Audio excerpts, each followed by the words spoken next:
महाराष्ट्र में सत्ता पक्ष के घमासान में एकनाथ शिंदे खेमे और बीजेपी के गठजोड़ वाले फॉर्मूले ने महाविकास गठबंधन की पूर्व सरकार को चारों खाने चित कैसे किया, वो देश की राजनीति से जुड़े दलों के लिए एक सबक की तरह है।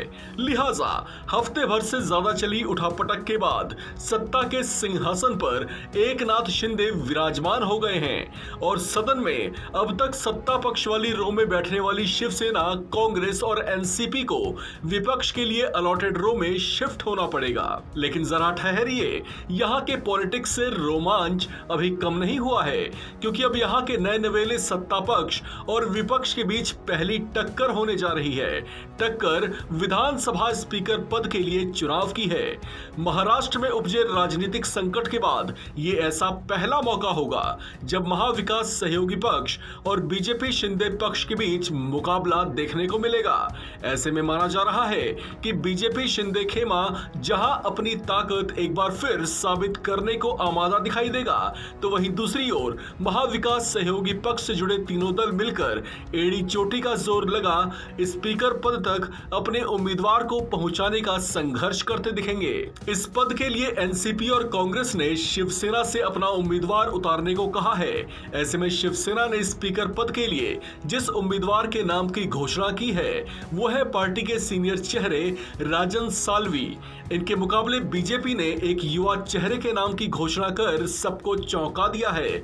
बीजेपी की ओर से स्पीकर पद के दावेदार बनाए गए हैं राहुल नार्वेकर। इस संबंध में जानकारी साझा करते हुए महाराष्ट्र कांग्रेस के नेता बालासाहब थोराट ने बताया कि तीनों दलों ने संयुक्त रूप से शिवसेना विधायक राजन साल्वी के नाम पर अपनी रजामंदी दी थी, जिसके बाद उनका नामांकन दाखिल किया गया।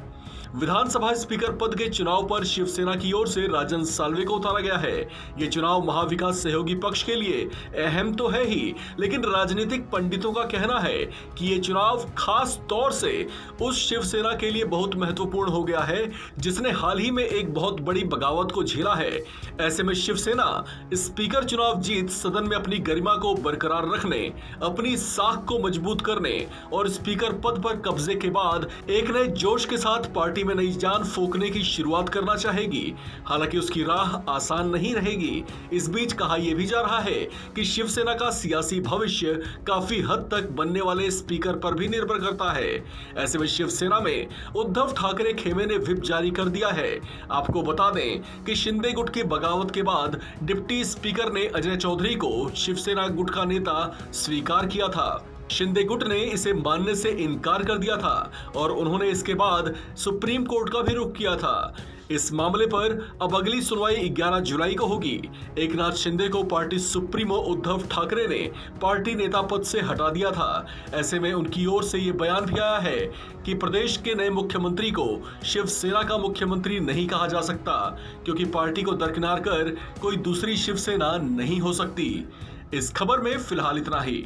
बाकी अपडेट्स के लिए बने रहिए वन इंडिया हिंदी के साथ।